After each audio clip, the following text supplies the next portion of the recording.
Okay sir, thank you. 1984 થી આ યોજના મધ્યાહન ભોજન ચાલી રહી છે, જેની અંદર 250 રૂપિયા વેતન હતું. ત્યારથી અમે સેવા આપીએ છીએ. એવું જ છે, બાકી કોઈ અમારો આજ દિવસ સુધી પગાર વધ્યો નથી.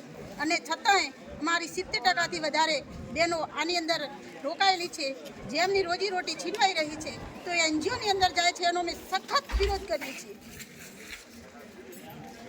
ત્યારથી આજ સુધી બધા સંચાલકો રસીઓ માટેની સ્કૂલમાં કામગીરી કરી રહ્યા છે, છતાં અત્યારે બનાસકાંઠા જિલ્લામાં જ્યારે એનજીઓની હલચાલ ચાલુ થઈ છે, ત્યારે એના સખત વિરોધમાં અમે આવેદનપત્ર પ્રાંત સાહેબ શ્રી અને મામલતદાર સાહેબને આપે છે, જે એનજીઓ ના આવે અને અમારી રોજીરોટી ના છીનવાય તે માટે.